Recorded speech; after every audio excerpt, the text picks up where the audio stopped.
প্রিয় দর্শক, আজ আমরা ডুব দেব ইংল্যান্ডের সবচেয়ে রহস্যময় স্থানের গভীরে, যার নাম লন্ডন টাওয়ার। এই প্রাচীন দুর্গের ইঁটে ইঁটে জমে আছে রক্ত, বিশ্বাসঘাতকতা আর অসমাপ্ত আত্মার কান্না। চলুন দেখি কেন আজও এই টাওয়ারকে ভূতের ঘর বলা হয়।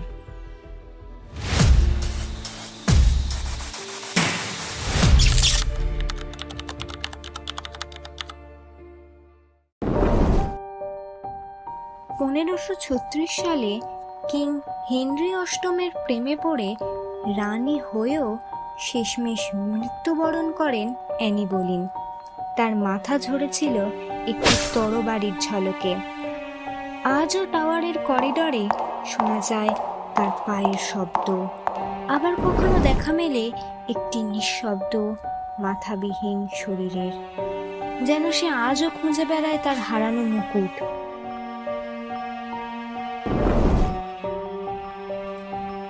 1483 সালে রাজা এডওয়ার্ড চতুর্থের দুই ছেলে রাজকুমার এডওয়ার্ড ও রিচার্ড রহস্যজনকভাবে উধাও হন। কয়েক শতাব্দী পরে তাদের কঙ্কাল পাওয়া যায় টাওয়ারের নিচে।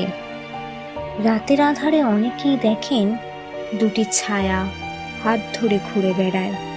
তারা যেন প্রশ্ন করে, কেন আমাদেরকে মারলি? 70 বছরের বৃদ্ধা মার্গারেট পোলের মৃত্যু ছিল খুবই নৃশংস।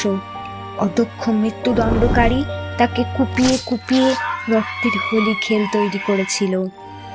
আজও টাওয়ার গ্রিনে শোনা যায় তার চিৎকার, আর মাঝরাতে দেখা যায় একটি বিকৃত আত্মা, যেন পুনরাবৃত্তি হয় সেই ভয়াল দৃশ্য। টাওয়ার গ্রিনে যাদের মৃত্যু হয়েছে তাদের আত্মা যেন আটকে আছে এই মাটিতেই। হোয়াইট লেডি নামের এক প্রেতাত্মাকে দেখা যায় টাওয়ারের জানালা থেকে নিচে তাকিয়ে থাকতে। নিঃশব্দে কাঁদে সে, আবার কখনো হঠাৎ চোখের সামনে উধাও হয়ে যায়। এই লন্ডন টাওয়ার শুধুমাত্র মানুষের নয়, প্রাণীর সমাধি। রাজকীয় সিংহ, ভাল্লুক, তাদের গর্জন আজও শোনা যায় বলে দাবি অনেকে। এমনকি ইয়োম্যান ওয়ার্ডাররাও স্বীকার করেন যে টাওয়ারের দেওয়ালে নাকি লুকিয়ে আছে এক অজানা শক্তি।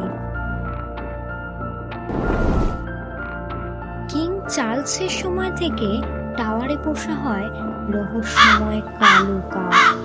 বিশ্বাস করা হয় এরা টাওয়ারকে রক্ষা করে। যদি কাকড়া টাওয়ার ছেড়ে চলে যায় তবে টাওয়ার ধ্বংস হবে। তাই তাদের নিয়মিত খাওয়ানো ও যত্ন করার পাশাপাশি তাদের ডানাও কেটে দেওয়া হতো, যাতে তারা উড়ে না যায়।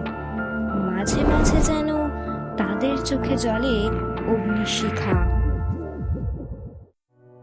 লন্ডন টাওয়ার শুধু একটি প্রাসাদ নয়, এটি সময়ের গহ্বরে আটকা পড়া আত্মাদের চিরস্থায়ী আবাস।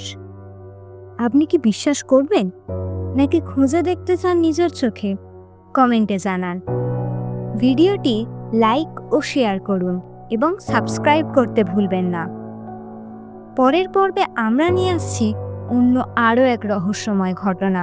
চোখ রাখুন পৃথিবীর চোখে।